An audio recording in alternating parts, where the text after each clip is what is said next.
Vamos colocar para. Boa noite a todos, vamos iniciar. Boa noite, Abel, Adriana, Alessandra, Aline, Ana Paula, Cristiane, Denis, Edith, Erivone, Gilberto, Liliane, Lucimar, Marcos, Marli, Valdelaine. Boa noite a todos. Boa noite, meu nome é Flávia Cibele, sou coordenadora, para quem não me conhece, sou coordenadora do Instituto Lacerda, prazer, e psicanalista também, hipnóloga e consteladora. É eu que vou dar o começo, né? Auxiliar o nosso estudo de hoje, o nosso grupo de estudos. Sejam todos bem-vindos, né? Uma honra tê-los conosco. E hoje vamos falar sobre um tema muito bacana para você que não é do Instituto, que, né, entrou, muito bacana, que é Melanie Klein, Inveja e Gratidão. Que na realidade estou aqui para orientar o nosso professor fantástico, né, gente? Incrível, Fábio Borges. Seja muito bem-vindo também. Fábio, que já está do meu lado, gente, daqui a pouco ele senta aqui na cadeira, está aqui do meu lado me observando. E seja muito bem-vindo também, Fá. E é isso, vamos desenvolver esse estudo tão rico, né? E tão cheio de conhecimento no sentido sobre esses sentimentos primitivos, né? Que é inveja e gratidão. Falar um pouquinho sobre isso. Então, conosco, pode vir, Fá. Gente, olha ele aqui, estou passando para ele agora. E todos bons estudos, e vamos lá.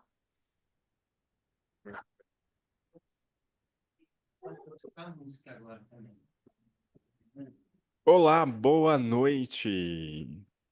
Estão todos me Boa noite. ouvindo? Boa noite. Boa noite. Sim.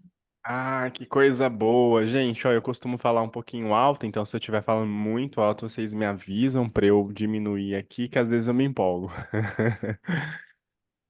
Bom, para quem não me conhece, eu sou o Fábio, Fábio Borges, eu tenho 30 anos, já sou psicanalista, também sou hipnólogo.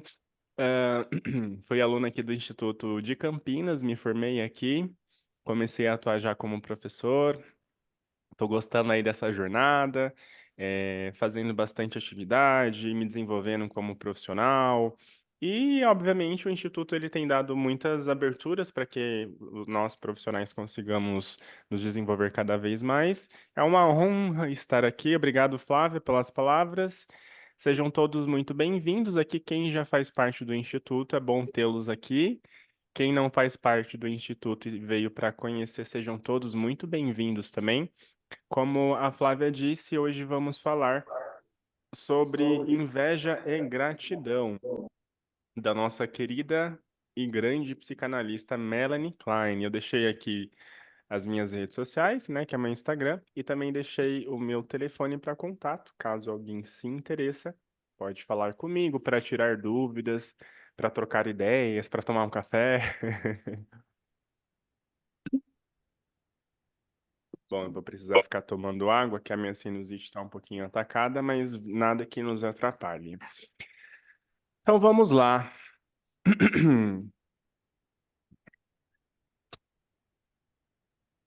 Ah, isso daqui fica bem assim, ó. Para quem não conhece, gente, a psicanálise, a gente ouve muito falar sobre Freud, né? A gente ouve muito sobre Freud, sobre Lacan, sobre vários outros, Jung. E a gente também tem uma figura feminina muito importante e trouxe um grande marco, um feito aí para a história da psicanálise, que foi a Melanie Klein. E ela foi uma grande psicanalista austríaca, né? Ela foi pioneira no desenvolvimento da psicanálise infantil. Devemos muito à grande Melanie Klein por entender que o tratamento infantil ele se desdobrava numa outra vertente. E a gente vai entender isso um pouquinho para frente. A gente não é disso. Se não é, eu não sou. Não consigo. Nós não somos pessoas que sabem. Quem tiver com o fone aberto, por gentileza, silencia para mim.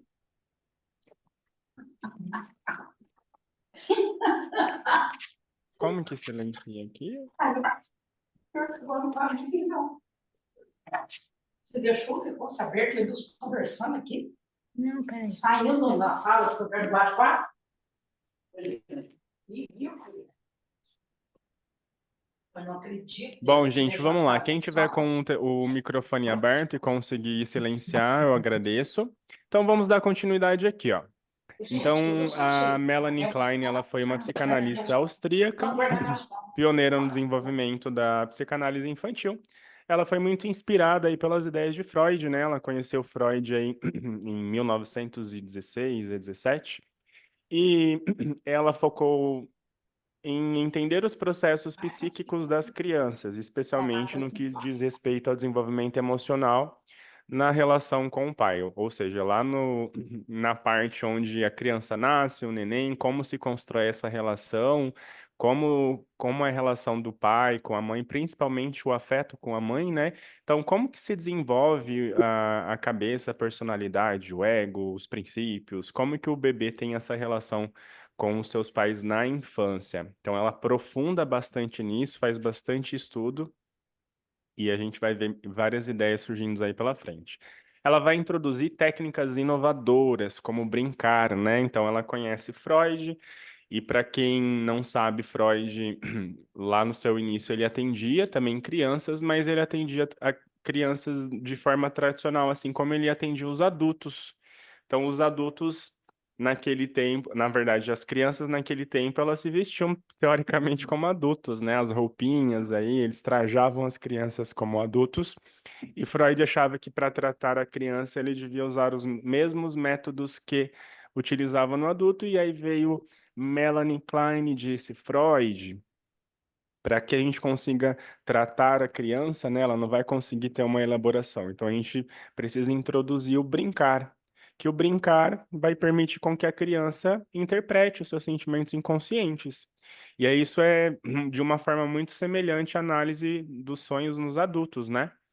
Ou seja, quando a gente faz o atendimento com criança, para os nossos colegas psicanalistas que atendem as crianças, sabem exatamente sobre isso, que quando você traz a criança no setting analítico, a gente precisa ter uma caixa, né? Uma caixa misteriosa. Essa caixa ela precisa ter vários brinquedos, vários objetos aí para que a gente consiga entrar numa linguagem lúdica da criança. Ela vai mostrar os bonecos, as bonequinhas, os carrinhos. A gente tem brinquedos fofos, a gente também tem brinquedos agressivos. Então, através do ato de brincar, sentar no chão, estar junto com a criança, que a gente vai conseguindo interpretar o que aquela criança está dizendo. Às vezes por desenhos também, então é muito importante isso que Melanie Klein trouxe, porque isso é válido até hoje. Ela abriu, naquele tempo, imagina, 1900 e bolinhas, já com esse pensamento à frente, e a gente vê que hoje faz totalmente sentido. Ela também traz a teoria sobre a posição esquizoparanoide e a posição depressiva, que a gente vai ver um pouquinho mais para frente, onde ela descreve, para vocês terem uma noção, como os bebês eles processam o sentimento do amor, do ódio e culpa em relação às figuras dos pais, né? Moldando aí o seu desenvolvimento da personalidade. Então, não sei se alguém aqui já ouviu falar, mas normalmente quando a criança está no ventre, ela sente, né, uma ligação aí direta com a mãe, então ela acaba sentindo todos os anseios, angústias, alegrias que a mãe tem. E aí, quando essa criança nasce, ela também começa a processar os seus sentimentos, mas eles são totalmente diferentes do que a gente cultiva.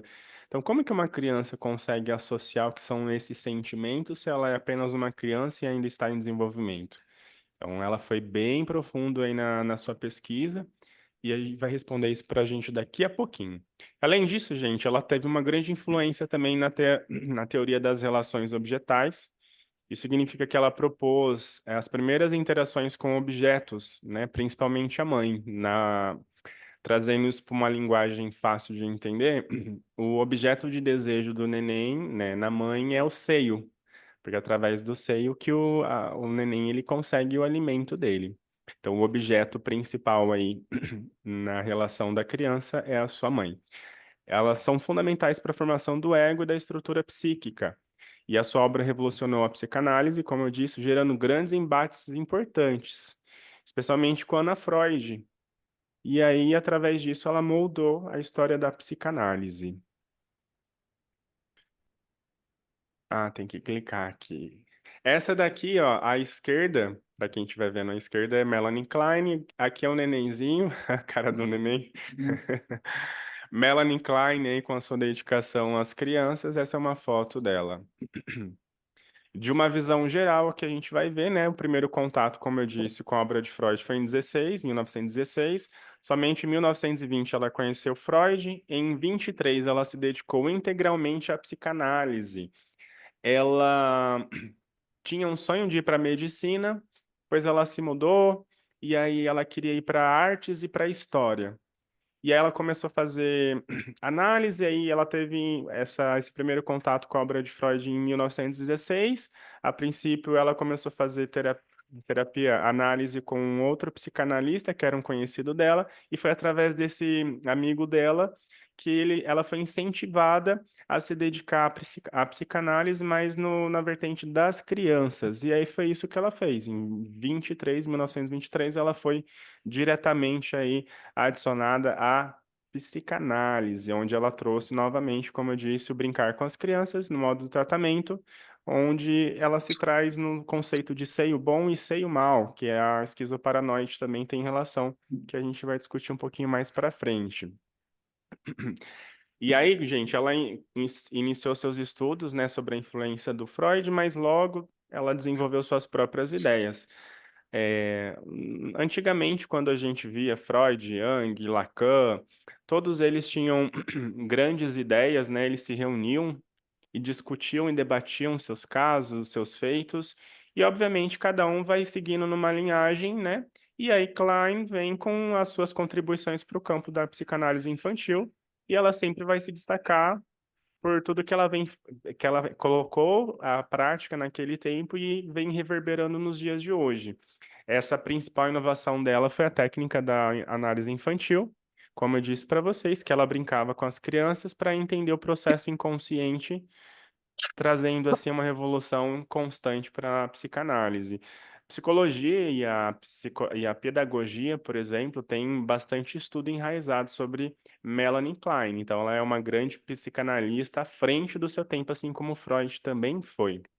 E aí, as contribuições da Klein para a psicanálise, ela ampliou a teoria freudiana ao enfatizar os primeiros meses de vida como cruciais para a formação da personalidade.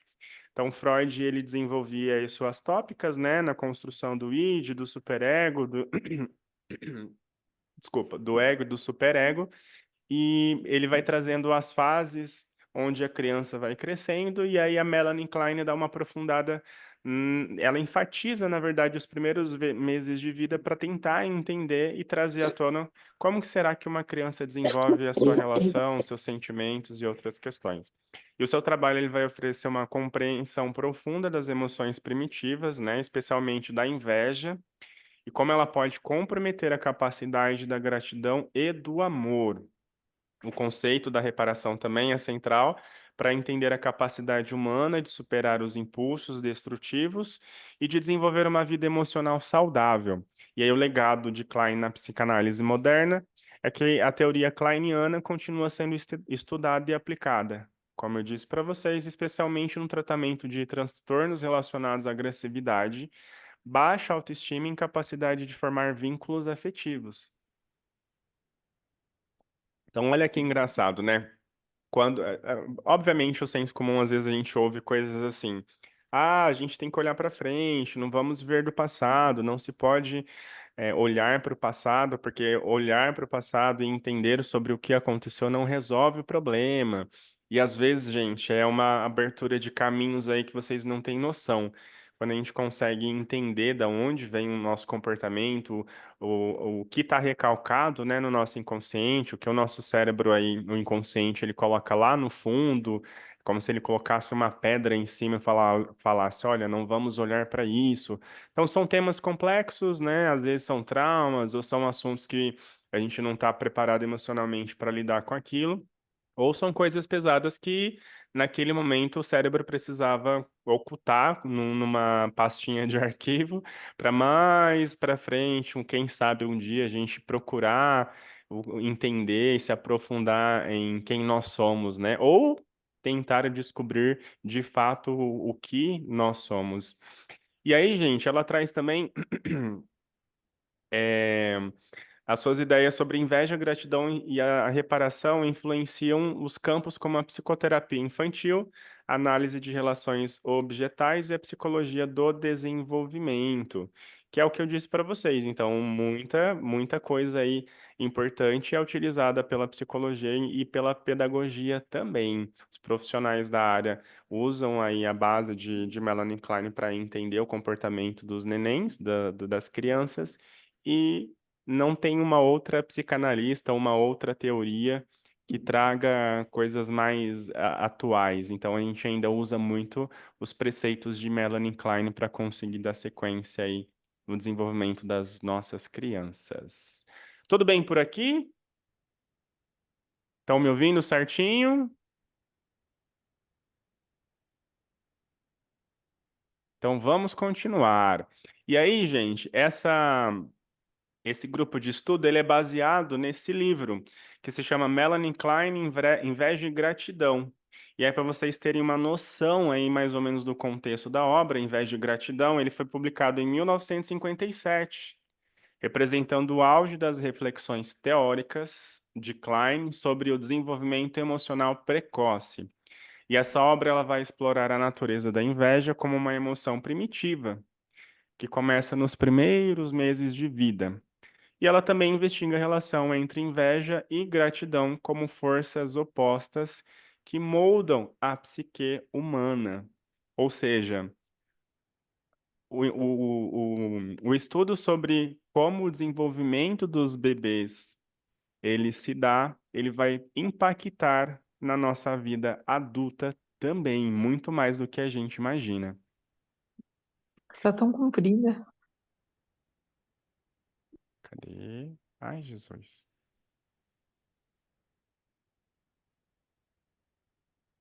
E aqui começando para falar um pouquinho sobre a inveja, né? Para Klein, a inveja ela é uma das emoções mais destrutivas que o ser humano pode experimentar. E realmente é um sentimento confuso, né? A inveja. É, ela preenche a gente, traz uma sensação de desconforto, não sei, acho que é uma mistura de vários sentimentos aí, e é uma coisa que se faz mal. Ele difere da cobiça e do ciúme, tá? Enquanto o ciúme ele envolve uma terceira pessoa, né, o medo de perder algo ou algo que se já possui alguém. A inveja é o desejo de destruir algo que outra pessoa tem e o indivíduo não. Então, olha como isso é forte. Quando você ver uma pessoa invejosa, que ela sente a necessidade e o prazer de destruir um outro só porque ela não tem, porque ela não consegue, ou porque são destinos distintos, né? Digamos assim. A gente vê isso muito no dia a dia, né? A gente vê muito isso na atualidade, nas redes sociais elas estão aí, a gente consegue ver. Para quem olha Instagram, por exemplo, a gente tem muita disseminação de. Às vezes é uma inveja mascarada de um ódio também, uma mistura de sentimentos. Então, muita gente querendo destruir a torta à direita porque alguém se dá bem na vida por estar conseguindo ter um relacionamento saudável ou por ter conseguido concluir um projeto e essa pessoa não. Nas empresas a gente vê bastante isso, né? As pessoas, muita gente invejosa, e tem gente que fala que isso emana energia ruim. E eu concordo, né, que traz uma energia pesada, a gente sente essa energia e é ruim porque às vezes a gente está perto e tem pessoas ao nosso redor que às vezes invejam, e aí com um olhar negativo mesmo, que querem destruir, porque essa é a necessidade delas. Ah, mas Fábio, mas isso não é um sentimento narcísico? Eu acho que esse é um sentimento pesado, parecido com o narcisismo, mas quando a gente fala sobre inveja, não, gente, a gente não está falando sobre alguém específico ser narcisista e direcionar o seu narciso aí justamente para destruir a vida de outra pessoa. A gente está falando que qualquer pessoa pode ter inveja. Qualquer pessoa pode ter inveja, e a gente conhece muitas pessoas invejosas que, inclusive, como eu disse, está num ambiente de trabalho, está na própria família, né? Na nossa própria família, nossa realidade, e é um dos sentimentos mais estranhos, confusos e traiçoeiros, não é verdade?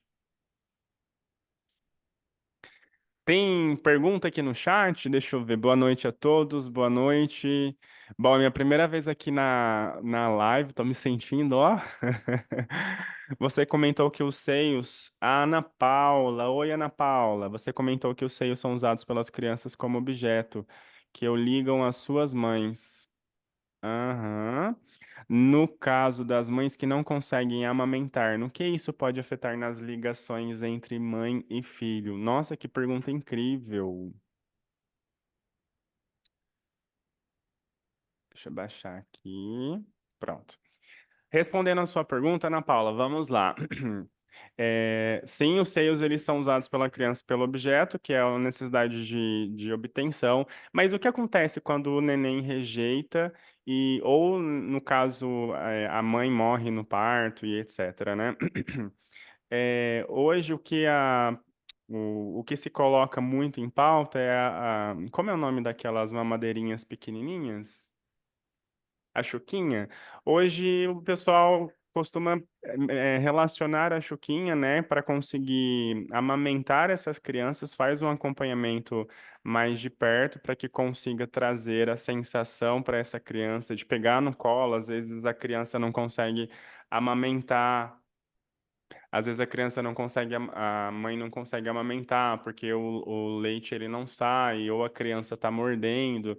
Então, acho que o tratamento com a chuquinha, né, de conseguir tirar o leite ou se não conseguir tirar o leite, tem aquelas máquinas que tentam fazer esse processo, mas quando não possível, procurar um médico para que ele consiga direcionar o melhor leite para que você consiga fazer a introdução alimentar do leite na vida desse neném. Então pode acontecer de ele não ter o acesso ao seio, mas o fato dele estar ali introjetado com a mãe, no colo, a mãe com carinho, às vezes é uma sensação horrível, né, para algumas mães que não conseguem amamentar, mas todo esse acalento, né, mesmo que não consiga pelo próprio seio, que consiga de outras formas, mas sempre no colo, amamentando essa criança para que ela sinta esse acolhimento. No caso dos nenéns que nascem sem as mães, tem todo esse suporte também de ter esse contato, o calor e etc.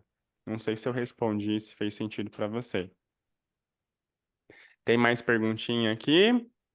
Fábio, Alessandra, existe a tal inveja branca que algumas pessoas falam? O que que seria essa inveja branca?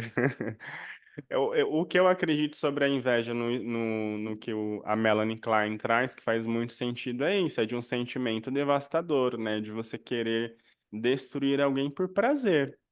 E eu não vejo que é o que dizem como uma inveja branca. Ah, quando a pessoa tem inveja mesmo, ela se contorce, ela se remói. Você consegue perceber que aquilo não faz bem porque ela se altera, às vezes a pessoa fica agressiva, sabe? A Rosana. E quando ela te destrói por automutilação, etc. A amamentação gasta muita energia e mamadeira não. Isso influencia na capacidade da criança não se frustrar?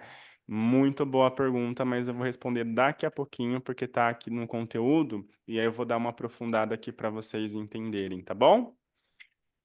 É isso. Então, dando continuidade aqui, a gente vai falar um pouquinho da inveja primária. Então, voltando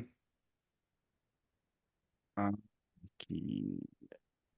A inveja surge na fase mais inicial do desenvolvimento do bebê, na chamada fase oral, quando a relação do bebê com o seio materno, que a Klein simboliza como seio bom, é crucial. O que que seria esse termo seio bom? E o que que seria a fase inicial do desenvolvimento do bebê, que é a fase oral? A fase oral é onde o neném ele precisa colocar as coisas na boca, né? Ele chora e aí é através da fase oral que ele recebe a amamentação. Então tudo ele vai colocar na boca, não só na parte do onde ele está fazendo a amamentação, mas também nos princípios onde ele coloca o pezinho na boca, a mãozinha na boca, a fraldinha na boca, tudo que ele acha, ele quer direcionar para a boca, porque a boca dele é a fase do conhecimento. O neném ele está descobrindo o mundo através da boca. Então ele chora, ele faz gracinha, ele coloca tudo na boca e é nessa parte que se chama, resumindo aqui, a fase oral do desenvolvimento do neném. E o seio bom, no sentido do que ela simboliza como seio bom, que é crucial, é porque o neném, ele é totalmente dependente da mãe, né? Então, se ele precisa do alimento, ele logo entende que esse alimento está no seio da mãe. Então, se esse seio lhe dá o alimento, a janela fez um barulho estranho ali. Se esse seio lhe dá o alimento, essa criança ela fica satisfeita. Então, esse é o seio bom, é um amigo dessa criança. O neném ele consegue administrar esse sentimento assim. Eu estou chorando, estou com fome, eu tenho um ser humano aqui comigo, eu tenho um seio, esse seio me proporciona alimento, logo esse seio é bom. E aí, segundo Melanie Klein, o bebê ele sente uma forte ambivalência em relação ao seio materno, que seja, ao mesmo tempo que ele deseja o leite, né, que é a nutrição, a satisfação, que ele mama, fica calminho, aí dorme, ele pode também desejar destruir esse objeto quando ele se sente frustrado. E aí, respondendo a um pouquinho aqui da pergunta da nossa colega, da Rosana, ele se sente frustrado e aí o que que ele tenta fazer? Ele tenta morder, ele rejeita, ele não quer leite, e aí ele entende que aquilo é um seio ruim, é um seio mau, porque ele quer introjetar aquilo.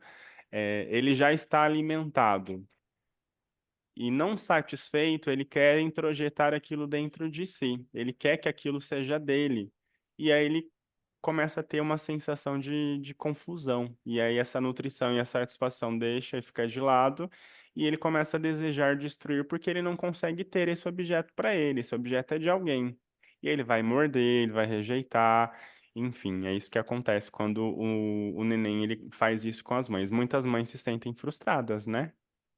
Muitas mães se sentem frustradas por achar que tem alguma coisa de errado, ou porque talvez seja a primeira criança, mas é o processo da fase do neném onde ele está conhecendo e entendendo e administrando ali, e entendendo que aquele é o ambiente não, que aquilo lá fornece o alimento para ele e ao mesmo tempo ele quer trazer isso para si. Então é um processo do desenvolvimento da criança e faz parte, tá, gente? Então, para quem teve essa questão na amamentação, do neném rejeitar ou de morder, isso é um processo muito comum, segundo Melanie Klein.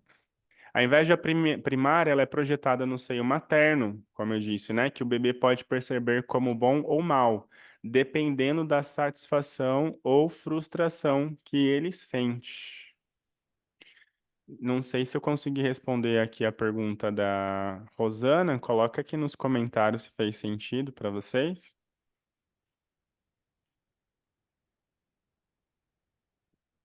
Bora continuar.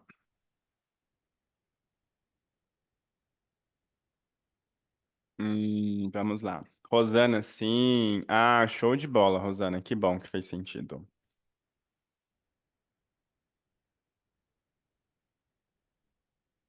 E aqui a gente falar um pouquinho das consequências psíquicas sobre a inveja.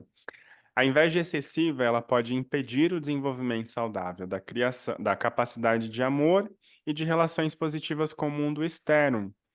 Nossa, mas o que que isso significa? Quando você é uma pessoa muito invejosa, isso vai te trazer sequelas, né? As pessoas começam a perceber que essas pessoas que estão desejando mal a outras, elas começam a se afastar de pessoas assim.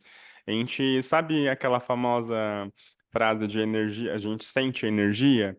Não tem só a ver com energia, né? Quando a pessoa ela olha de cima a baixo com julgamento, onde a gente já sabe que ela vai passar a rasteira, ela passa a perna, alguém já direcionou para a gente, né? Já comentou sobre se a pessoa tem inveja, o que comentaram aqui, inveja branca. Não, às vezes a inveja, ela tá encrustada mesmo. E aí, no comportamento dessa pessoa, pode ser que a gente consiga absorver e entender porque fica muito explícito. Então, se ela não administra muito bem, se ela não trabalha isso, obviamente isso vai não ter uma relação saudável aí com o mundo, com as pessoas, porque eu acho que é impossível a gente conviver com pessoas nesse sentido. Então, a inveja, ela causa isso. ela cria uma sensação de que não se pode ser grato ou confiar no objeto bom, né? No caso, o seio materno, gerando uma visão distorcida do outro e uma tendência à destruição. Aí, no caso do neném, é isso. O neném, ele O neném, ele olha pro seio materno, como eu disse para vocês, ele vai entender que aquele é o alimento dele, mas na concepção, no desenvolvimento dele aí, ele não consegue absorver e entender por que que aquele seio não pertence a ele. O ato de ele ter o alimento não é suficiente, e isso causa uma tendência à destruição daquele próprio objeto, que outrora é um objeto que satisfaz ele. A inveja pode ser genética? Ah, a inveja é genérica, é isso?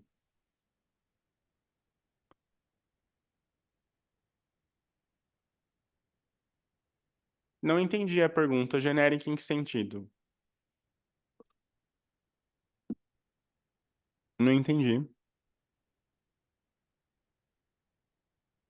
Será que não ela quis dizer genética?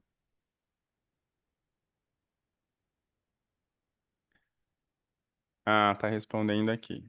Ah, tá, genética. A inveja pode ser genética? Olha, não. Nos estudos aqui que eu me aprofundei, não, nada traz nenhum artigo, nem no livro, nada relacionado fala sobre ser genético a inveja. A inveja é um sentimento conturbado que precisa ser desenvolvido, né? Assim como outros anseios que nós temos também. O Abel levantou a mão, é só clicar aqui para visualizar? Ah, o Olá, Abel, olá, Fábio. tudo Tudo bem? bem? Joia, e Tudo você? bem. Tudo bem. Já que está no final da inveja, deixa eu fazer uma pergunta sobre a inveja. Por exemplo, geralmente quando fala em inveja, o pessoal pensa que está invejando o bem do outro, só isso, né? Invejar o que o outro tem, ou as características do outro. Aí também existe uma inveja no bem da vida de si próprio, né? Vou te dar um exemplo. Eu sempre fiquei observando assim, esses cantores, artistas, eles lutam muito para ter sucesso, né? Uhum, Luta muito, passa muita dificuldade e às vezes quando está no auge do sucesso começa a se destruir, tipo muita drogas, bebida, tudo. E tem uns que destrói a própria vida. Por exemplo, os últimos aqui no Brasil foi Cássia Eller, Chorão, aquela atriz britânica, acho que Amy House, também, o pai dela fala que ela lutou muito para ter sucesso, cantava quase de graça. Quando estava no auge no mundo inteiro, destruiu a própria vida. Isso aí sim. seria a inveja no bem para si próprio, né? Uhum. No bem da vida para si próprio. E neste caso de destruir a própria vida, teria um grau de inveja muito alto e junto com uma opção de morte, né? Seria isso também, né? E acho que assim todos nós temos um pouco de inveja, mas tem o grau de inveja por grau, né? Por exemplo, se tem muito grau de inveja, não é muito são. Se tem menos grau de inveja, é mais são, né? Seria mais ou menos por aí. Sim, é que a versão do amor é o poder, né? E nesse caso que você relata, vai muito disso, assim, às vezes tem essa questão, sim, é como se fosse uma projeção, né? Hoje a gente tem muito aberto aí as redes, quando a gente analisa, sei lá, você é um artista e você quer entrar num nicho, e aí o que é mostrado para gente é que o sucesso é isso, o sucesso é dinheiro, é o que as pessoas compram, é o que elas conseguem ganhar de dinheiro, é a forma como elas viajam, o carro que elas compram. Rola uma inveja geral, e acho que é generalizada, mas essa inveja generalizada ela é um pouquinho diferente dessa, porque essa generalizada, se a gente está vendo, todos nós queremos uma vida confortável, né? Uma vida onde a gente consiga dar o melhor para nossa família. E quando a gente tem acesso à internet, acho que o fato de ter muita exposição acaba trazendo essa confusão para gente. Então, poderia dizer que essa seria uma inveja generalizada, que não é uma inveja branca, mas é uma projeção do, poxa, eu também poderia ter. Mas aí dentro desse próprio meio, quando você está inserido aí junto e você vê mais perto e observa mais de perto, você consegue ver que muitas pessoas se autodestroem e muitas estão no caminho para isso. Tanto é que é o que você disse, às vezes elas chegam no patamar, elas têm inveja de conquistar e aí deixa de ser uma busca para ser uma validação, um amor, uma falta de algo, sabe? Eu acho que aí vai de contraponto com, será que isso que eu estava almejando valeu a pena? Porque sempre vai ficar faltando algo, né? Não sei se eu respondi a sua pergunta. Não, sim, é por aí mesmo. Show de bola. Deixa eu ver mais gente aqui no chat. Tem gente me chamando no chat. Aline. A inveja pode ser destruída pelo próprio indivíduo? Olha que pergunta interessante. Ela se controlar quando sente que está nascendo este sentimento? Qual a orientação por o indivíduo se livrar deste sentimento? Muito boa pergunta, mas a gente vai segurar um pouquinho a audiência para responder daqui a pouquinho, que eu vou falar um pouco sobre como a gente consegue fazer isso no setting analítico, mas é uma pergunta com resposta positiva, tá? Segura aí. Então, aqui sobre inveja, a gente falou um pouquinho. Alguém mais tem algo a agregar, comentar? Quer falar mais uma coisa antes da gente passar para gratidão?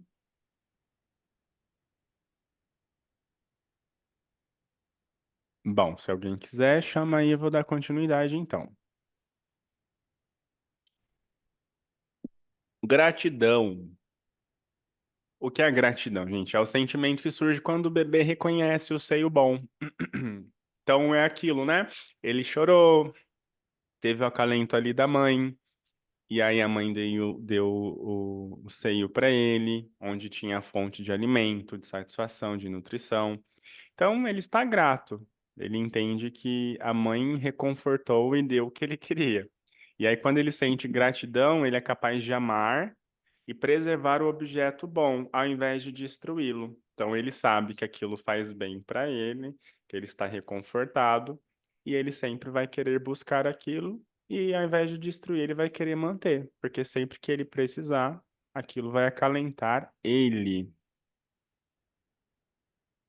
E aí, no desenvolvimento psíquico, a Melanie ela vem falar que sugere que a gratidão ela é essencial para o desenvolvimento de um ego saudável.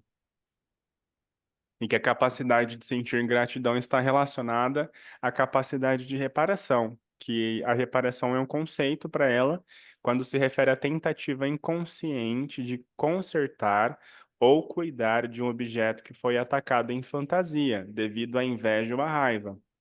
Ou seja, vamos supor que esse neném ele estava mamando ali, em algum momento ele mordeu o bico do seio da mãe. E aí ele agrediu aquilo, só que ele era grato ao mesmo tempo por aquele alimento. E ele se repara, ele entende que aquilo não é um objeto que está fazendo mal a ele, porque ele forneceu o alimento suficiente, e ele consegue se reparar porque ele é grato àquele alimento que está chegando a ele. Que ele entende que o objeto que foi atacado em fantasia, não foi devido à inveja ou à raiva, foi devido a um sentimento de desenvolvimento da criança. Então gera esse transtorno. Melanie Klein costuma dizer não fala sobre o livro também, não traz esse conteúdo no livro, mas ela fala um pouquinho sobre a depressão nessa parte. Que quem quiser depois dar uma pesquisadinha a fundo nisso, né? Nesse livro ela não fala sobre isso, mas é uma relação muito legal também, que aprofunda um pouco mais. E aí, gente, na gratidão do reparo psíquico, ela permite que os indivíduos eles se relacionem de forma mais saudável com o outro, pois ela envolve o reconhecimento da bondade no objeto externo, a capacidade de reparação e a gratidão facilita a superação dos impulsos destrutivos e agressivos, permitindo relações mais amorosas e estáveis. E aí, qual que é a relação entre inveja e gratidão aí que ela traz, né, dos afetos opostos?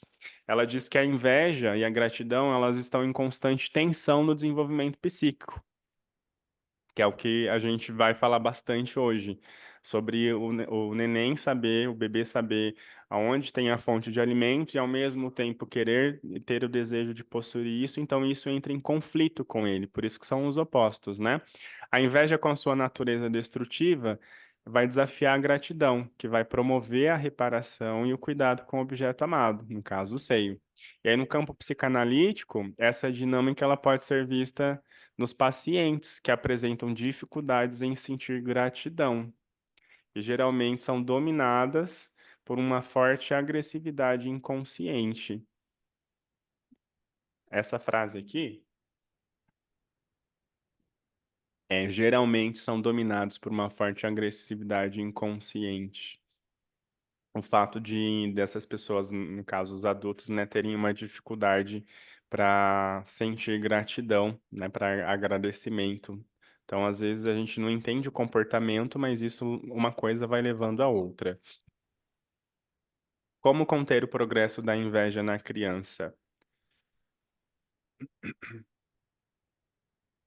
Olha, como a criança ela está no seu estágio inicial, é, a gente está falando só do processo com a mãe, né? A gente não está falando do processo com o pai ainda. Depois ele se desenrola e aí na formação das fases aí nas tópicas de Freud ele vai se desenvolvendo onde entra a figura do pai também, onde o pai ele precisa fazer o processo de retirar o neném da mãe, né? A mãe ela tem o processo fundamental da amamentação, mas chega uma fase onde o pai ele vai precisar fazer o afastamento dessa criança com essa mãe. Como conter o progresso da inveja na criança. Então, enquanto esse processo inconsciente aí no neném, onde ele está desenvolvendo o seu ego, né, ele está entendendo, está na fase oral ainda, nessa fase, a mãe faz o processo natural dela, de amamentar, de passar pelo processo, porque o neném está nisso.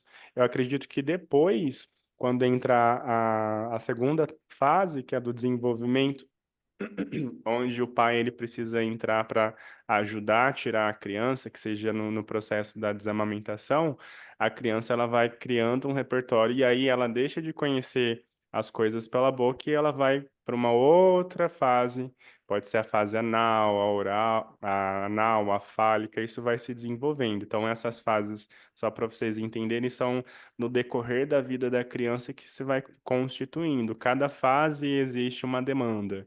Então, respondendo a sua pergunta, acho que quando o pai ele entra para fazer esse rompimento do cordão umbilical com a mãe, seria a fase fundamental para que essa criança desenvolva e conheça o mundo de outras formas, porque ela já conheceu, ela sabe que aquilo é o alimento dela, mas eu acho que dá sequência no processo do desenvolvimento a partir dos 12 anos, né? Que é a fase fechada, onde se está totalmente estabilizado aí o que ele entende como ego, consciente, inconsciente, né?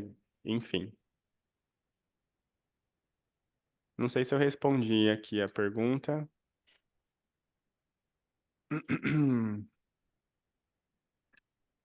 Indo para o próximo, equilíbrio emocional.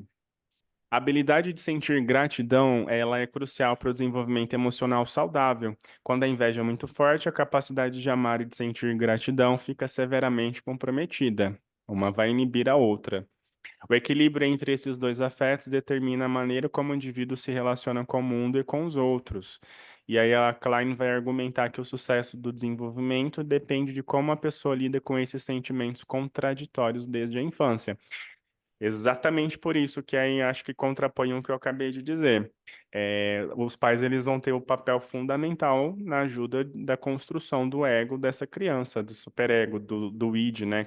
Que são os desejos dessa criança. Então, vai ter que mostrar as regras, a criança vai ter que brincar, mas vai precisar ter regras, a criança vai precisar aprender as coisas, o que é certo, o que é errado. Então, os pais eles vão fazendo esse direcionamento. Aí tem a castração, que é a parte onde o pai, né? Ele é um pouco mais incisivo ali, para construir na cabeça da criança, o que pode, o que não pode, o que é certo, o que é errado. Então, como ela vai lidar com esses sentimentos contraditórios desde a infância, vai e tem a ver muito com a forma como os pais desenvolvem aí no processo do desenvolvimento dessa criança, porque ela não vai saber lidar com esses sentimentos contraditórios sozinho. Então, os pais vão ser referências aí na vida dessa criança. Aqui a gente tem as implicações clínicas na psicanálise, né? As invejas e as patologias psíquicas, respondendo algumas coisas aqui, ó. Os pacientes que sofrem de um nível elevado de inveja, eles tendem a ser incapazes de estabelecer relações de confiança ou de ter prazer em suas conquistas. Eles podem exibir uma inveja que destrói qualquer senso de realização pessoal. Acho que foi o Abel que tinha perguntado aquela hora, né? Isso cabe em algum lugar para agregar o que a gente estava falando, né? Porque eles conseguem exibir esse senso de realização, mas ao mesmo tempo esse próprio sentimento confuso deles, eles vão destruir qualquer senso de realização. Então, é como se não tivesse mais prazer nas conquistas e a pessoa automaticamente vai se debilitando, se destruindo. Isso quando ela não quer recorrer, né, à ajuda, enfim. A inveja ela pode levar a sentimentos crônicos de insatisfação, destruição e relações conturbadas com os outros. E às vezes até pior, né, gente? E a gratidão, né, e a saúde psíquica? A gratidão, por outro lado, ela promove sentimentos de segurança e bem-estar, ajudando o indivíduo a formar e manter relações saudáveis e construtivas. Aí, no processo da análise, por exemplo, o terapeuta ele vai ajudar o paciente a tomar consciência dos seus sentimentos de inveja e a desenvolver uma maior capacidade de gratidão, que é respondendo o que a Aline tinha perguntado, né? Então, e se a pessoa está entendendo que ela tem essa tendência ou que ela está desenvolvendo esses comportamentos de inveja, esses pensamentos, o primeiro processo é buscar ajuda, né, na terapia e aí tomar consciência dos seus sentimentos, porque aí vai de contraponto com aquilo que eu disse no início. Tudo que a gente tem acesso, a gente conhece. E se a gente conhece, o que que a gente faz com isso? E aí, se a gente conhece o conteúdo que a gente tem, se a gente sabe as raízes desse conteúdo, a gente pode tomar decisões diferentes se a gente não conhecesse, concordam? Então, o processo da terapia ele vai ajudar a tomar essa consciência desses sentimentos, e se a pessoa já foi atrás e já está trabalhando, né? Se ela trouxe isso, ela quebrou a sua própria resistência por falar da sua própria inveja sobre o que ela enxerga sobre as outras pessoas ou na forma como ela manifesta esse sentimento dela. E já é uma quebra aí de resistência só dela estar trazendo. E aí, conforme ele vai trabalhando esse autoconhecimento e essa consciência dos seus sentimentos, a pessoa vai conseguindo administrar melhor e vai ter um amadurecimento emocional, né? Na análise com a psicanálise, a gente faz com que o paciente consiga enxergar todos os seus conteúdos, as suas angústias, entre tantas outras coisas, e quando o paciente toma conhecimento do que é aquilo que estava angustiando, ele pode fazer escolhas. Então, ele amadurece o emocional dele fazendo escolhas baseado naquilo que ele já conhece sobre ele. Só assim para se ter um desenvolvimento e um amadurecimento sobre qualquer situação. Aí aqui a gente vai falar um pouquinho aprofundado que a Melanie Klein ela traz também um pouquinho para vocês entenderem que é um pouco parecido e tem uma relação totalmente aprofundada, que ela fala que é uma posição da esquizoparanoide em Inveja e Gratidão nesse livro, né? Tem a ver sim com o conceito do seio bom e o seio mau, e ela é um estágio psíquico inicial no qual o bebê vivencia uma divisão dos objetos entre bons e maus. Então, isso que a gente estava falando, agora que pincelou um pouquinho, ela traz essa referência como a posição esquizoparanoide. A palavra esquizo, né, ela refere-se à clivagem. O que que seria a clivagem? Na linguagem. A clivagem é uma divisão. Enquanto paranoide descreve a angústia de perseguição sentida pelo bebê. A palavra clivagem, ela pode ser considerada com vários aspectos, eu trouxe aqui para vocês entenderem como divisão, mas nesse termo da esquizoparanoide é como se fosse uma resistência, tá? Então a clivagem, ela traz o mesmo peso que a resistência. E o que seria essa resistência?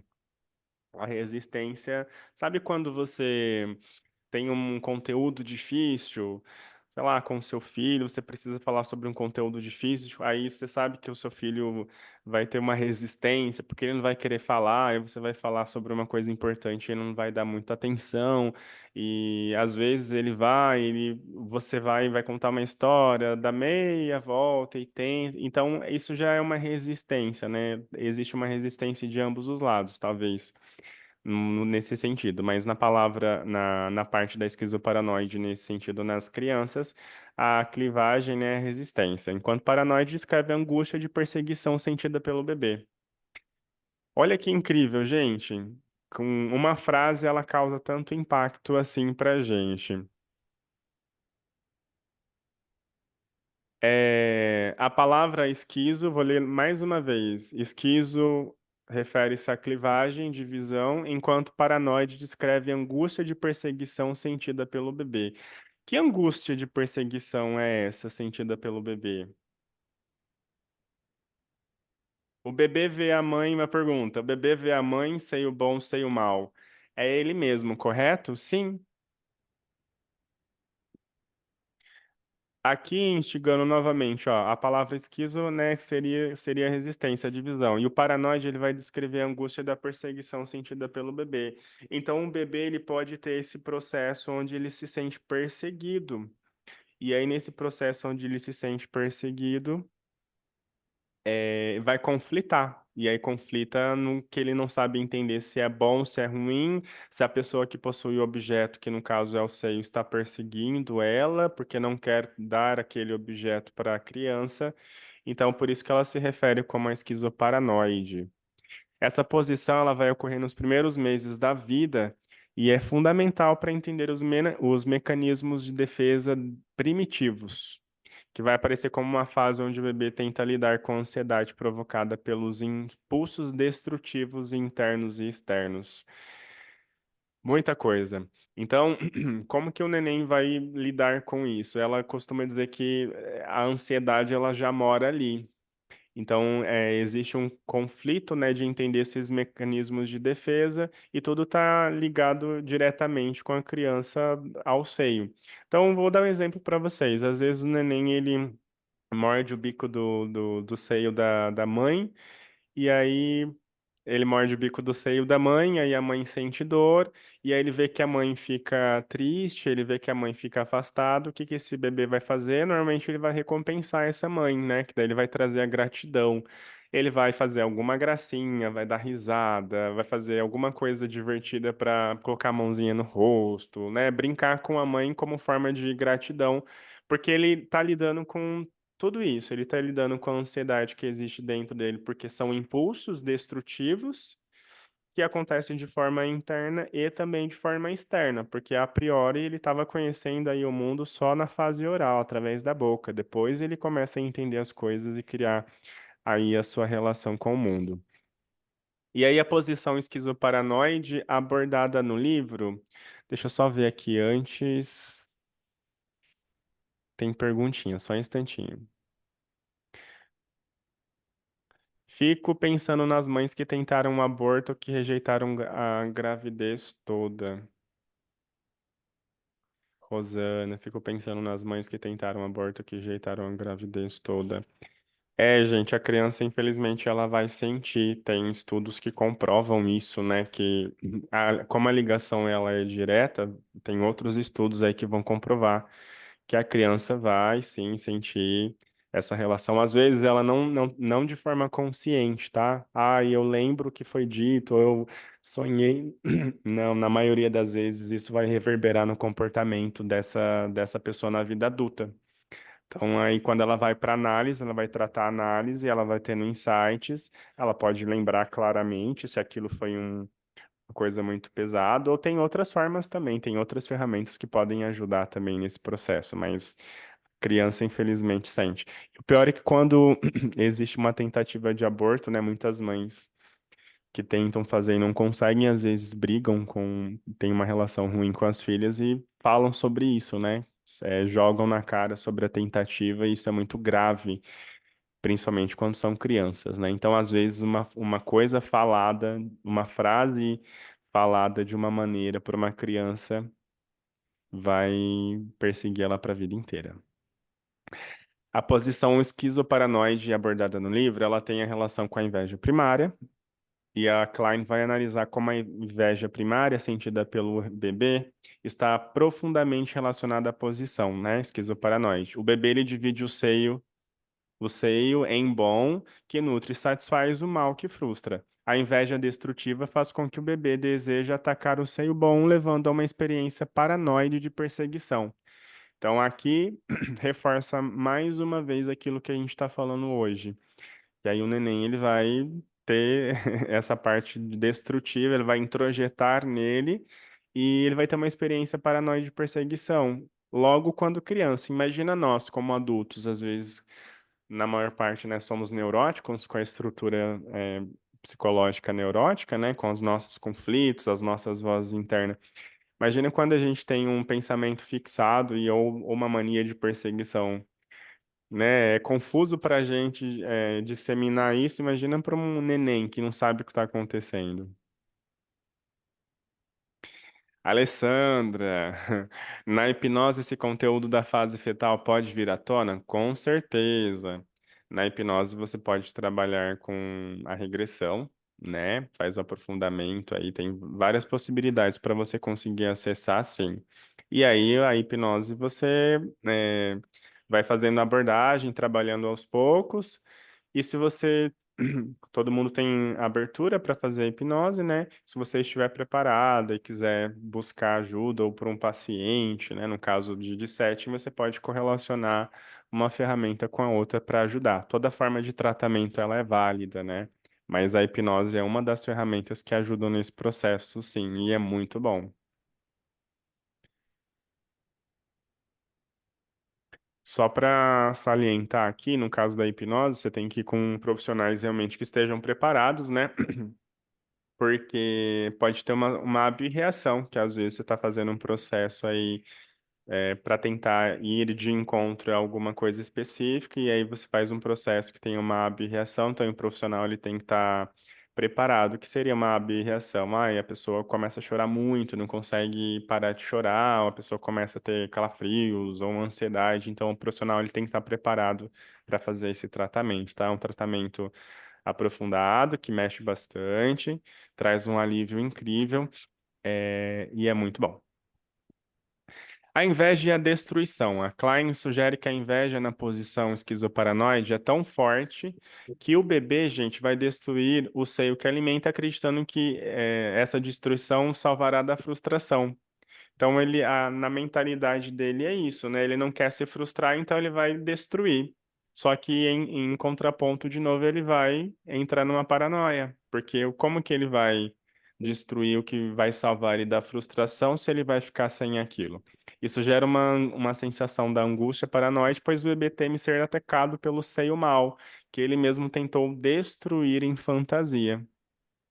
E aí, a clivagem que eu disse lá para vocês, né, que aqui a gente usa como mecanismo de defesa na linguagem dela, a principal defesa na posição é a clivagem ou a divisão dos objetos. Por exemplo, o bebê ele vai separar o seio materno em bom e o mal, e aí o processo vai proteger o ego da angústia de lidar com essa ambivalência, né, o amor e ódio pelo mesmo objeto.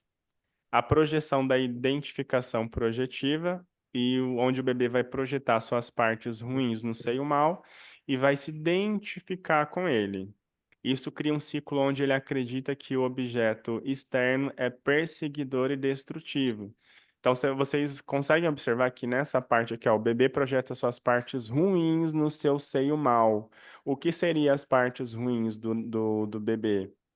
É aquilo, são os conflitos que ele sente. Por isso que ela defende a ideia de que o neném ele já sente ansiedade desde o início, desde o do início, que a depressão, por exemplo, pós-parto acontece para as mães, mas que o neném também pode passar por um processo de depressão.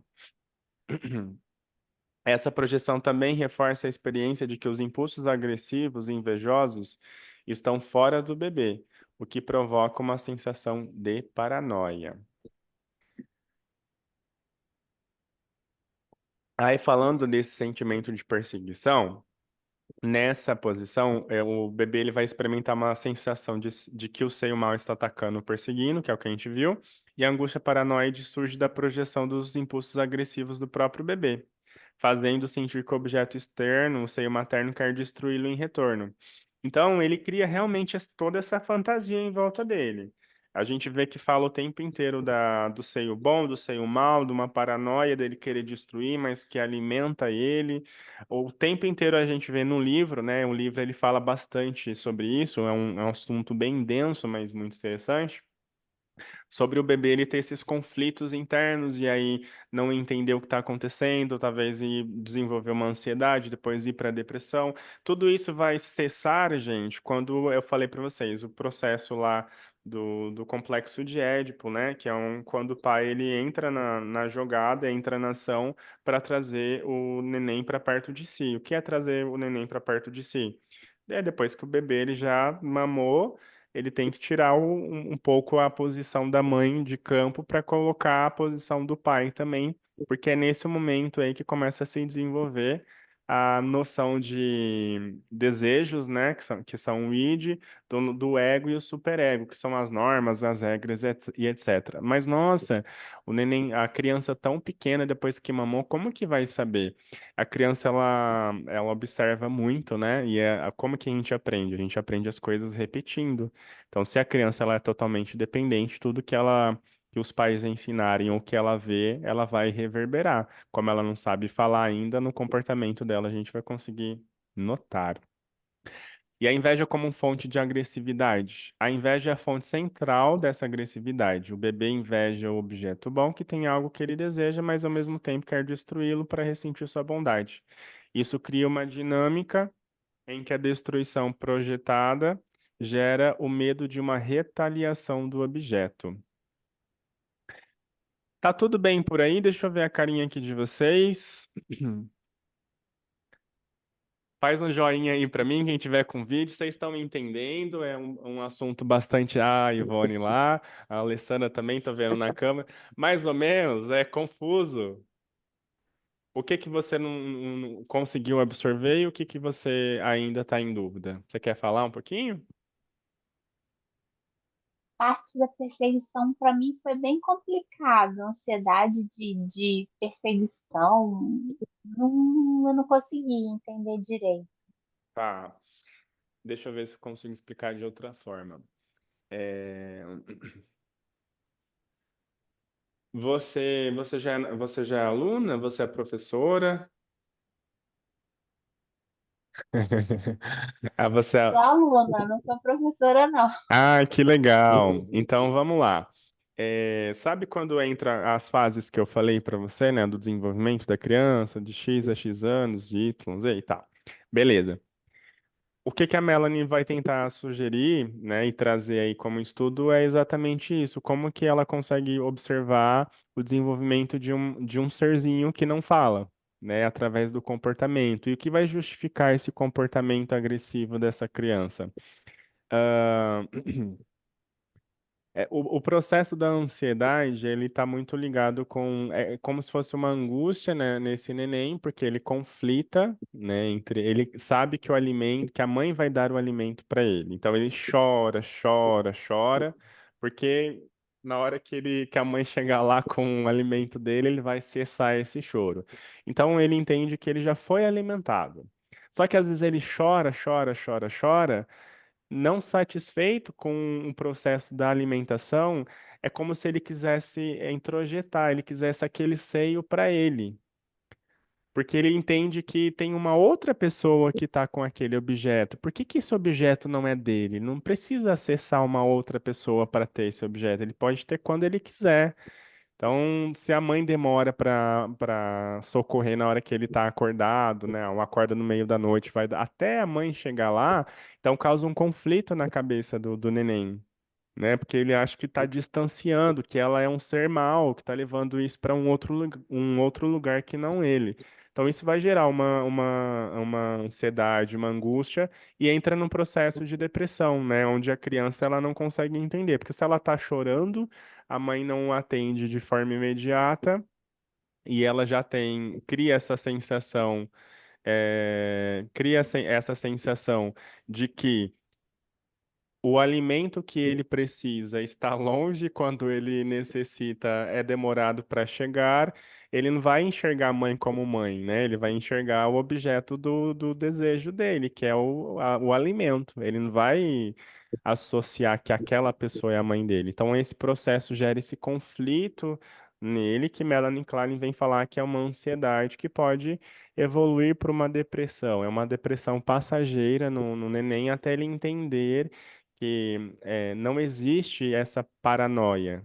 E a esquizoparanoide, ela fala exatamente disso, é como se fosse o neném, ele entende como se fosse uma perseguição, mas não, ele não consegue enxergar a mãe como objeto, e aí ele só enxerga o alimento por isso. Aí ele começa a criar essas paranoias de que talvez a mãe não queira alimentá-lo e aí ele começa a morder o seio da mãe, começa a expulsar. E ela traz isso como um sinal de esquizoparanoide, né? Eu não sei se eu consegui explicar dessa forma melhor agora. Deu para entender? Ai, que bom, fico feliz. Então, aqui a relação com a gratidão e a reparação. Ah, tem chat? Deixa eu ver.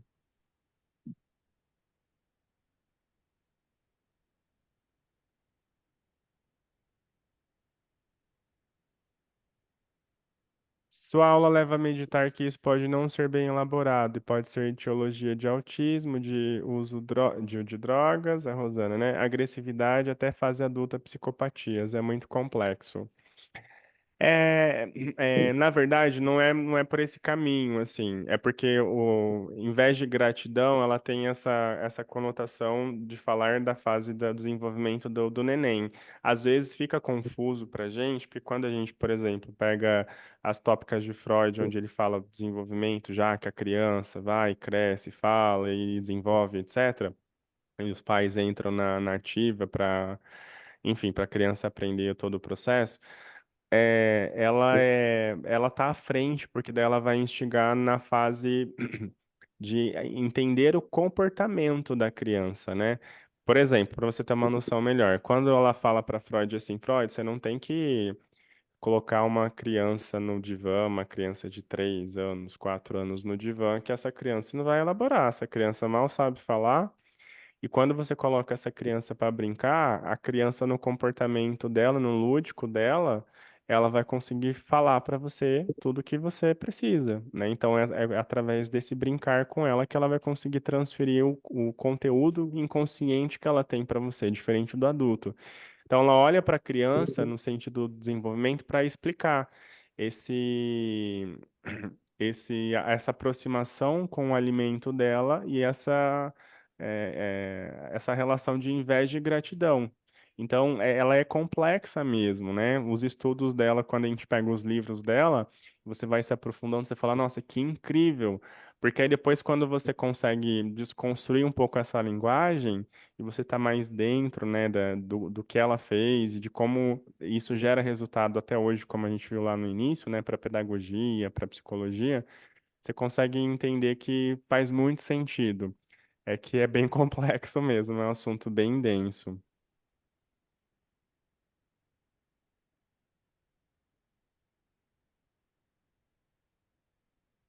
Aí aqui, quando eu falo da parte depressiva, né, quando ela traz no livro a gratidão e a posição depressiva, para tentar trazer isso de uma forma mais clara, é quando o bebê começa a reconhecer que o seio bom e o seio mau são aspectos da mesma mãe, ele entra na posição depressiva. Aí, gente, passou aquele processo da paranoia, ele vai entender que, poxa, o seio bom, que é o que me dá alimento, e o seio mau, que é o que eu não consigo trazer para mim, não consigo introjetar, aí ele tem o descobrimento depois de quem é a mãe. Ele vai falar, ué, mas o que que está acontecendo? É da mesma pessoa. E aí ele fica num conflito. E aí esse conflito a Melanie vai chamar de um conflito na parte depressiva, né? Que vem depois da esquizoparanoide, que é o que a gente estava vendo.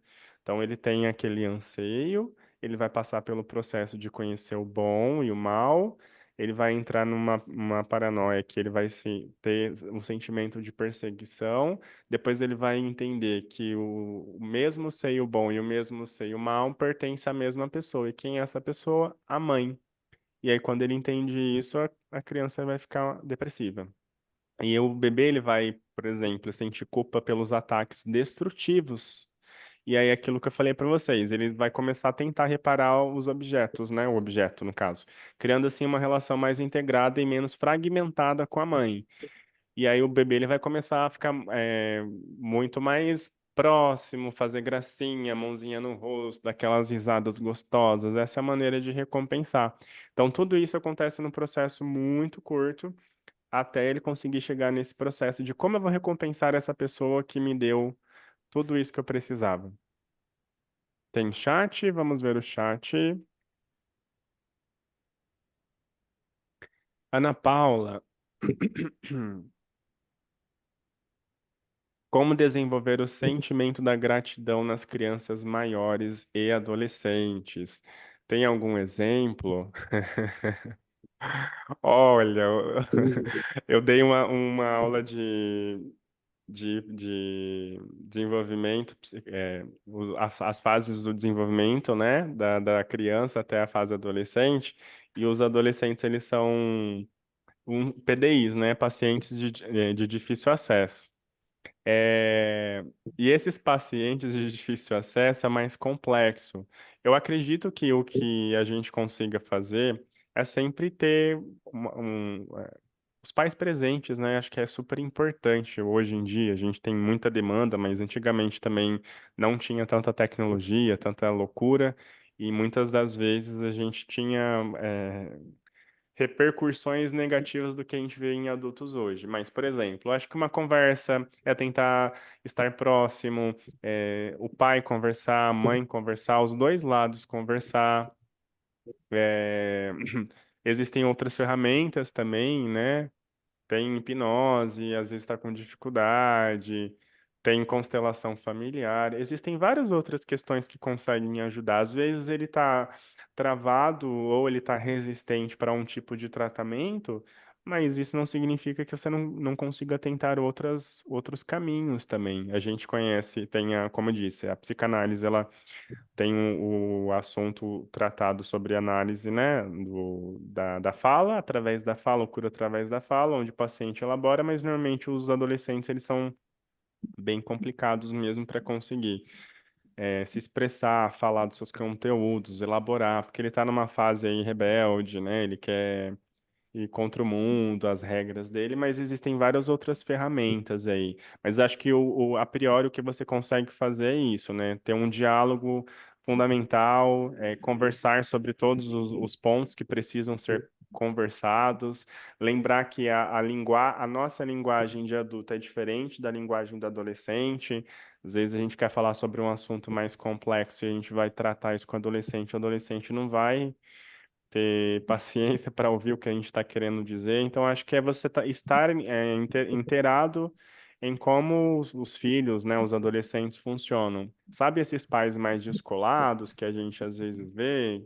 Eu acho que está mais para esse caminho, assim. Dá para a gente conversar sério, dá para a gente direcionar, ter regras, estudar, né, educação, isso, aquilo. Mas esse hábito da gratidão, eu vejo que é uma coisa que é de família, né? Se implementa aí na criação como um todo, não só no caso desse adolescente. E são poucos, inclusive, que a gente vê, né, hoje em dia.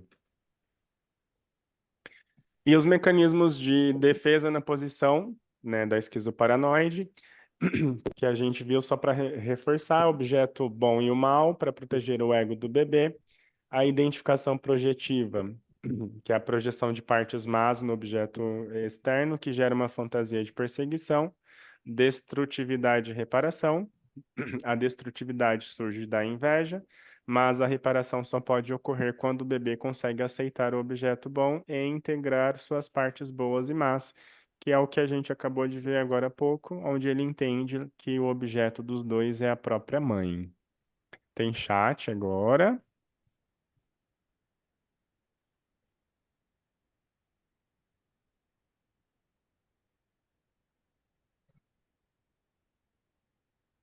Marcos, o que faz uma criança de 18 meses ficar agressiva, bater no rosto dos pais e outras crianças?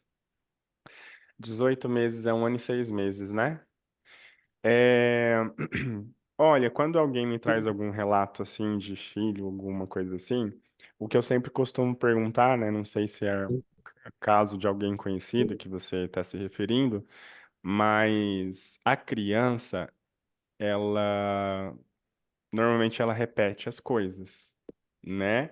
Como eu disse, a criança normalmente ela é dependente dos adultos. Então ela vai aprender as coisas num processo de repetição. Se você ensina ela a brincar com um brinquedinho, o mesmo brinquedinho sempre no mesmo cantinho, ela vai aprender naquele cantinho brincar. Se você ensina ela a fazer o xixi no piniquinho, ela vai aprender a fazer xixi no piniquinho. Agora, para casos de crianças assim novas em que já são agressivas, essa você tem que avaliar o comportamento para entender como está sendo a manifestação disso dentro da casa. Se isso acontece num ambiente onde, sei lá, é contornado, e você conhece as pessoas, quem está sendo a referência dessa agressão? Que está introjetando no comportamento dessa criança, entende? Então, o que a criança repete, normalmente ela absorve do que ela está vendo, do que ela ouve também, tá? É o Marcos, né? Ah, tá. Fica agressiva batendo os pais de outras crianças, isso. E aí, como a criança ela faz todo esse processo de repetição de comportamento, é válido também trazer uma parte que é a fase anal, né? Na fase anal da criança, onde a criança, ela... Sabe quando a criança vai no banheiro e ela já tá fazendo o xixizinho sozinho, cocôzinho sozinho? A criança vai, faz o cocôzinho e fala, ai, olha, papai, mamãe, olha, esse cocôzinho parece um peixinho, né? Então é uma forma dele demonstrar que ele está conseguindo ter o controle. E às vezes ele quer trazer os pais para perto disso. Pode ser que os pais estejam afastados. E aí, como maneira de não ter esse retorno do que ele quer, ele fica agressivo, tente puxar de alguma maneira para ele. Pode ser nas duas hipóteses, tá? Antes de responder o Abel, deixa eu só responder a Rosana aqui. Suicídio é inveja, grau muito alto que foge do controle. Suicídio é inveja, grau muito alto que foge do controle? Não. Hoje, adolescente de 12 anos se suicidou. Ele guardava medicamentos da mãe e tomou todos. Nossa. É... Não, a resposta para isso é não, Rosana. Eu acho que tem a ver com outras questões, né? Cada caso é um caso, a criança é muito nova, e aí, enfim, talvez uma relação super disfuncional, muita coisa envolvida aí, tá? Abel levantou a mão, pode falar, Abel. Olá, Fábio. Viu? Oi. Olha só, você no seu slide passou inveja e agora há pouco, em 2 slides, falou um pouco sobre depressão também, né? Uhum. Eu posso considerar assim, vamos supor, a pessoa que está com depressão, ela está com inveja do bem, que é a vida dela, está contra tudo na vida dela. Então, assim, conforme o grau de inveja contra o bem, que é a própria vida, é maior o grau de depressão. E vamos supor, se ela trabalhar mais a gratidão, com terapia, a psicanálise, vai ficando conscientizada das coisas que precisa melhorar para diminuir o grau da inveja.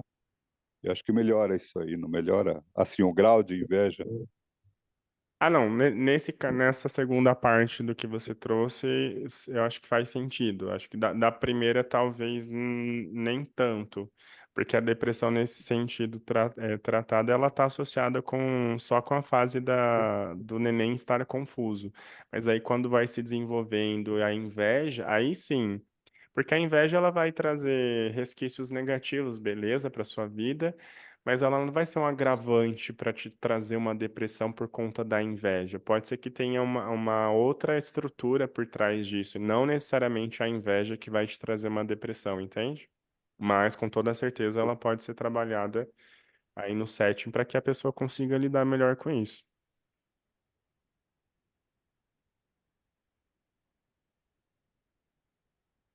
As Deixa eu colocar aqui as considerações, né? Vamos para a parte das considerações.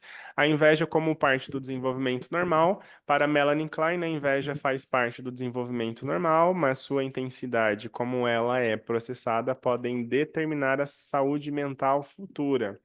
Por exemplo, relação com patologias. A incapacidade de superar a posição esquizoparanoide e lidar com a inveja pode levar a patologias graves, como paranoia e esquizofrenia. Isso daqui é uma teoria, tá, gente? E na importância na clínica psicanalítica, o reconhecimento de fantasias destrutivas e a promoção de reparação são essenciais no tratamento clínico, ajudando os pacientes a trabalhar suas ansiedades paranoides e destrutivas. Então, aqui, a paranoia, eu não sei se vocês já tiveram oportunidade de pesquisar ou de algum dia assistir alguma coisa sobre pessoas esquizofrênicas. Tem vários podcasts que relatam, tem um rapaz chamado Gustavo, que ele é aqui de Campinas mesmo, ele é esquizofrênico. Então ele tem surtos, obviamente, como todo esquizofrênico, ele toma medicação, só que a consciência que ele tem sobre a doença que ele tem, sobre a esquizofrenia que ele tem, é muito surreal. Se você olha assim, você fala, ué, mas eu conheço a esquizofrenia como isso, a pessoa tá esquizofrênica, ela tá fora da realidade. Ele tem uma consciência ímpar, assim, é muito admirável quando você olha para ele e entende que ele sabe ele tem a consciência dos surtos dele, ele lembra de alguns casos quando ele tem um surto, ele sabe quando vai ser ativado esses surtos e ele já procura ajuda antes. Tem uns 30 e poucos anos. Chama Gustavo. Só pra vocês pesquisarem no YouTube, eu posso mandar para Flávia também depois para vocês darem uma olhadinha. Então, eu tô falando isso aqui por quê? Porque tem a paranoia e tem a esquizofrenia. Então, são coisas distintas aí, né?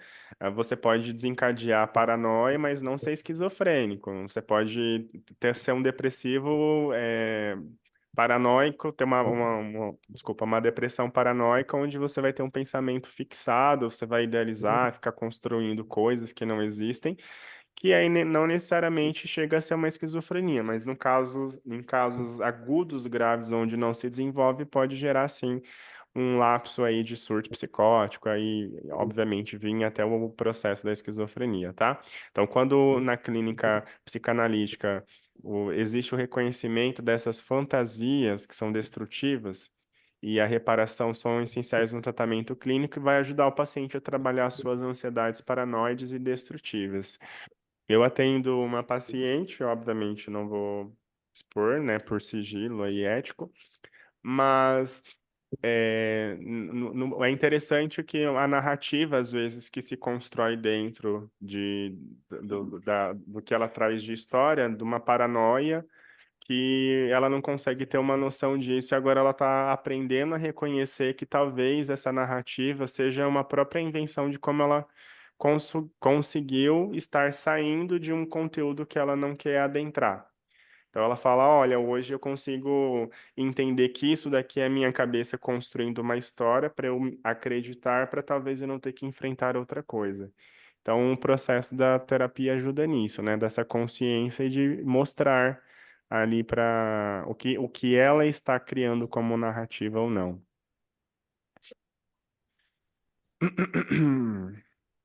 Essa parte aqui ficou alguma dúvida? Alguém quer fazer alguma pergunta? Pode fazer.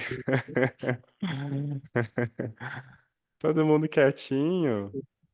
Eu também tô falando umas coisas tão difíceis aqui.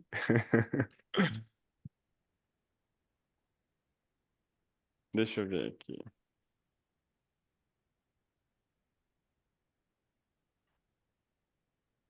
O desenvolvimento psíquico, a fase primária ajuda a determinar? O que vocês acham?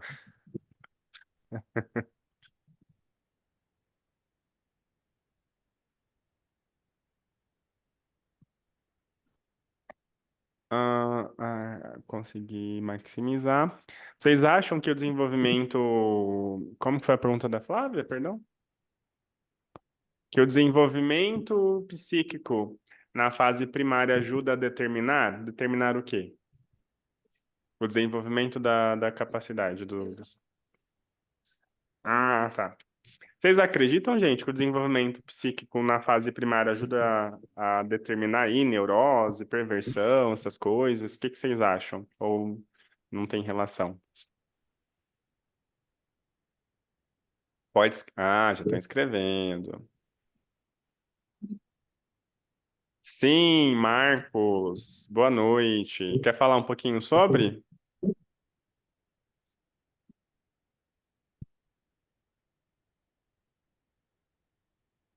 Alguém mais acredita que vai impactar, gente?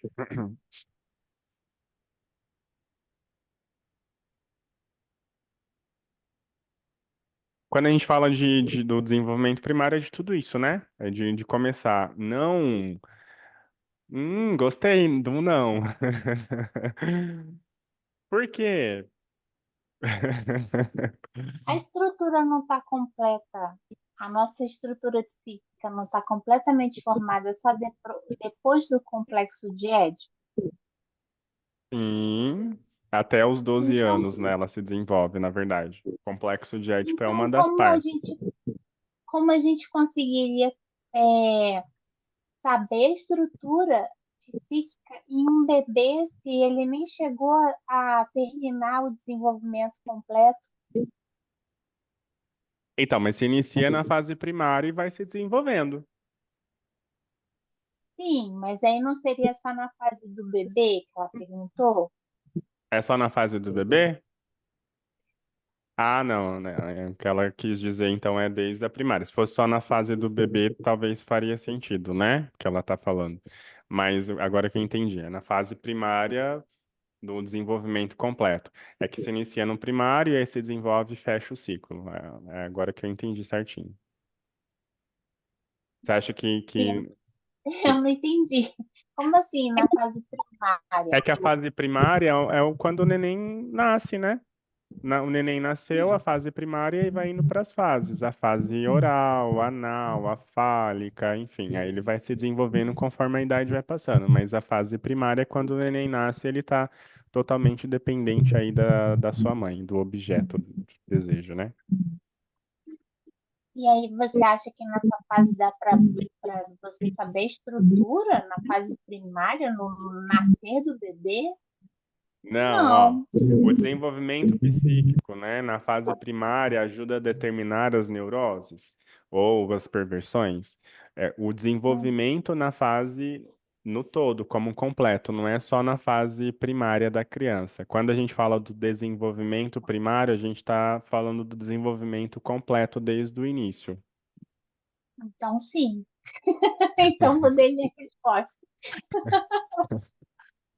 É, o Denis aqui, é no complexo de Édipo que surgem as neuroses. Boa noite, Denis. Hum, por quê? Gostaria de entender. Fala um pouquinho aí pra galera. Cadê você?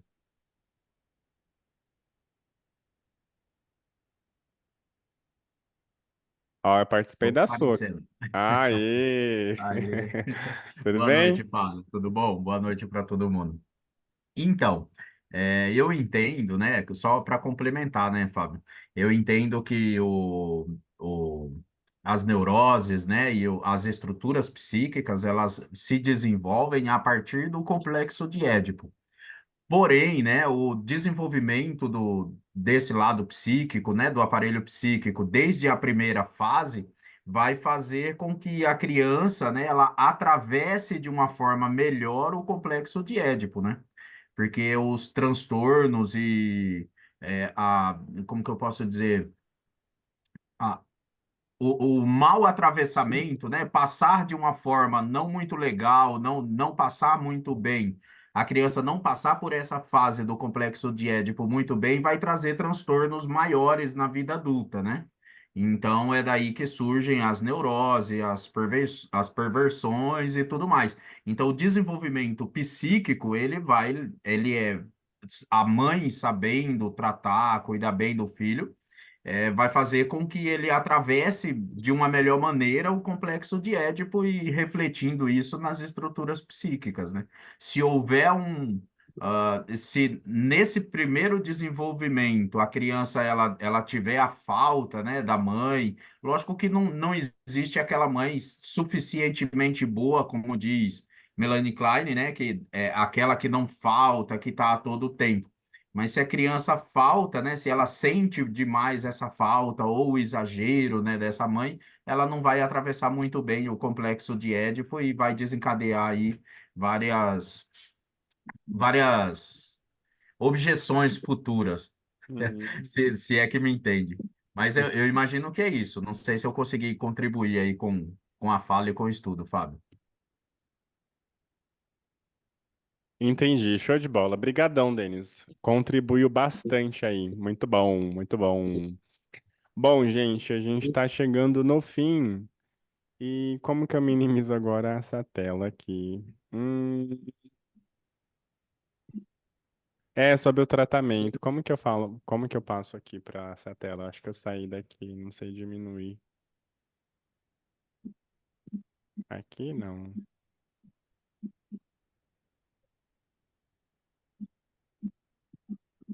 Só um instantinho.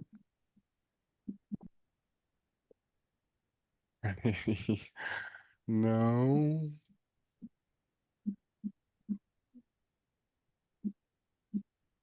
Hum,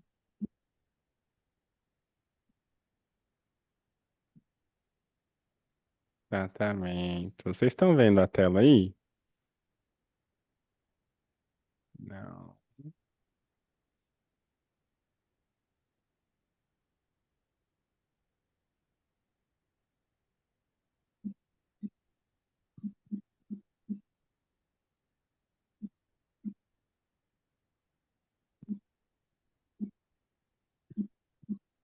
Não sumiu. Foi. Vocês estão conseguindo ver aqui? Para mim apareceu. Aí para vocês tá certinho? Ah, show de bola. Ô Marcos, acredito que já se percebe desde o período primário, se percebe graus de alterações psíquicas. Sim, né? Como eu disse, tem com comportamentos, né? Normalmente a gente vê, não sei se vocês já viram, mas, por exemplo, em crianças com questões mentais aí, até crianças psicopatas, sociopatas, né? Comportamentos diferentes, obviamente, já se manifestam aí desde criança também. Para Klein, o complexo de Édipo acontece no primeiro ano, bem antes do que era para Freud. Danilo. Tudo bem, Danilo? Agora a gente vai para a parte do tratamento. Opa! Que o tratamento aqui para Klein, né? Lá tem os objetivos da psicanálise, é ajudar o paciente a integrar melhor esses afetos contraditórios, possibilitando maior desenvolvimento emocional. No tratamento, o psicanalista trabalha para que o paciente compreenda e lide com suas tendências destrutivas, possibilitando a expressão de sentimento de gratidão e amor. Então, só para vocês entenderem, na parte de tratamento onde o que esses adultos, né, viraram na vida adulta. Como a gente vai tratar desses adultos aí com inveja, com gratidão? É, muita análise, né? Muita autoconsciência. A gente tem muitas pessoas agressivas, muitas pessoas que reclusas, né? Muitas pessoas com pensamentos distorcidos e às vezes não sabe de onde vem, ou às vezes até entende, até tem um conhecimento, mas aí tá tão confortável e cômodo que, né, aprendeu a lidar com aquilo de certa forma e não quer abrir mão daquilo. Então, é consciência, querer fazer o tratamento da melhor forma possível, se dedicar para se descobrir e se autodesconstruir também. Porque, afinal de contas, a gente sabe todos os nossos mecanismos de defesa, né? Quando a gente. Por isso que eu sempre falo, se a gente sabe sobre o nosso conteúdo, o que a gente faz para mudar sobre o que a gente já sabe? Que se eu sei a raiz de alguma coisa, como eu vou olhar para essa raiz e falar, pronto, agora eu vou arrancar? E aí, ao mesmo tempo que a gente olha para o neném e fala assim, nossa, que confuso, né? Como que ela tentava, como que ela conseguia identificar num neném que não fala, que só chora, que ela iria criar essa teoria? A gente faz essa pergunta para várias outras coisas. Como é que a gente ia descobrir um dia que o homem ia inventar um negócio que é a eletricidade, que ia gerar luz, sabe? Então são coisas assim que a gente às vezes pensa, ué, da onde vêm essas coisas, né? Como que brotam essas coisas nas cabeças das pessoas? Como que nascem? Assim como Freud, né? Que trouxe aí suas teorias e adentrou o mundo da psicanálise e construiu o seu legado. Então, como adulto, se a gente tem consciência, a gente fala, sabe? Quando a gente está com dor, a gente sabe o que a gente tem que fazer, a gente sabe para onde correr, como pedir ajuda, etc. Se para a gente já consciente de tudo isso é complexo, imagina para o neném, né? Sentir aquilo só vendo o mundo, vendo aquela pessoa grande na frente dele. Então, por isso que é extremamente importante a gente cuidar das crianças aí, para quem tem filhos, né? É o que sempre fala, não dá para você passar por um processo de criação com os pais que seja da melhor forma funcional, né? Sempre vai ficar alguma coisa. Como Melanie Klein fala, não, o Denis trouxe aqui que ela fala, né? Não existe mãe suficientemente boa. Não, e também não é tudo em cima da mãe. Aqui a gente está falando do processo aqui, né? Onde ela dá uma aprofundada. Mas o pai tem papel fundamental também na estrutura e na vida dessa criança para que futuramente, quando ele se tornar um adulto, ele seja um adulto mais consciente. Só que precisa ser trabalhado muito, né, gente? Muita análise hoje em dia, muita desconstrução, mundo caótico aí o tempo todo, né? E a gente precisa de psicanálise. Ana Paula, podem explicar rapidamente sobre o complexo de Édipo iniciante no curso? Olha, você é iniciante no curso, que bom. O que eu posso dizer para você do complexo de Édipo, para não confundir muito a sua cabeça aí, porque é um conteúdo bem interessante.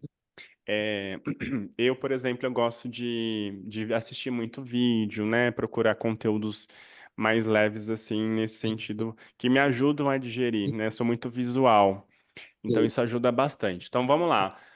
Resumindo aqui, o complexo de Édipo, ele vai falar de um processo onde a criança ela precisa ter a funcionalidade da figura do pai e da mãe, né? Precisa ter a criação funcional dos dois.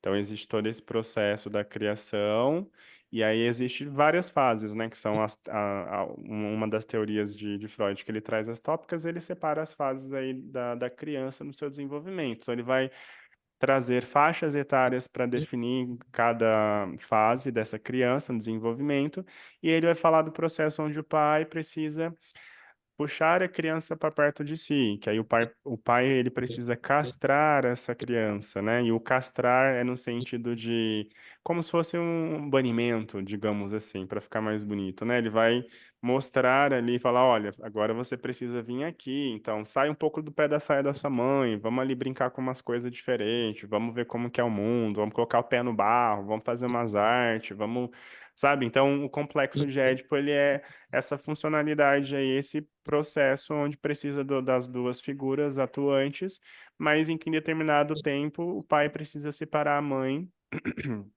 o pai precisa separar a criança da mãe para que a criança a descubra. Aí nesse processo rola às vezes, né, a criança ela quer ir para a saia da mãe, ela fica com inveja do pai. Pode acontecer muitas coisas nesses processos, mas para você entender assim de antemão é isso, onde existe a figura da funcionalidade dos dois. Quando não existe essa figura, aí normalmente é uma projeção de alguém que represente a figura do pai ou da mãe, né? Igualmente funciona. Ah, mas é basicamente isso. Então tem as suas fases, né? O pai vai entrar numa dessas fases e vai se dar sequência aí para a construção da personalidade, tá? É bem denso também, bem complexo, mas para deixar aí um gostinho para você dar uma olhadinha mais para frente, tá bom? Acho que deu para entender, não sei. É isso. Gente, olha, a gente chegou no fim. Eu sei que é um conteúdo complexo. Quando eu fui me aprofundar aí, quando eu fui ler, eu já conhecia a Melanie, mas quando eu fui ler o livro, é bem denso. como a Alessandra também, né, trouxe algumas indagações, eu também indaguei, assim, outros colegas também questionaram, muito bom a participação de vocês. E é isso, quando a gente tem um conteúdo de difícil acesso, com uma linguagem diferente, eu acho que esse que é o prazer para que a gente consiga continuar correndo atrás, para tentar entender da melhor forma possível, porque essa parte teórica a gente vai ter munição, a gente vai conseguir entender muito bem. E a psicanálise é isso, né? Então, a psicanálise a gente tem bastante teoria e prática e desenvolvimento ao mesmo tempo. E quando a gente pega conteúdos densos, assim, complexos, é muito incrível, porque daí eu, pelo menos, vejo assim, nossa, olha a cabeça dessa mulher, né? Que incrível eu conseguir analisar uma criança que nasceu e fazer uma associação que vai impactar. Nossa, é muito, muito enriquecedor. Não sei se mais alguém quer fazer alguma pergunta, quer pontuar alguma coisa. Se alguém quiser falar alguma coisa antes da gente encerrar, porque eu vou encerrar já já. Alguém quer falar alguma coisa, mandar no chat? Hum,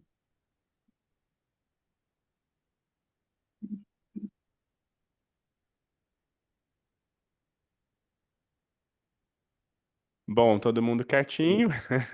Então vou encerrar por aqui. Tem livros dela em e-book, o Marcos? Olha, em e-book eu não achei, mas tem bastante em PDF, sim. Tem em PDF e tem. Você consegue comprar em sebos também. Eu já vi em sebos aqui de Campinas, tem alguns que tem. Gislaine, aula muito boa. Ai, que bom, muito obrigado. Fico feliz aí, gente. Boa noite a todos, bom descanso. Quem sabe numa próxima a gente se vê. Tchau, gente. Encerrar, excelente aula.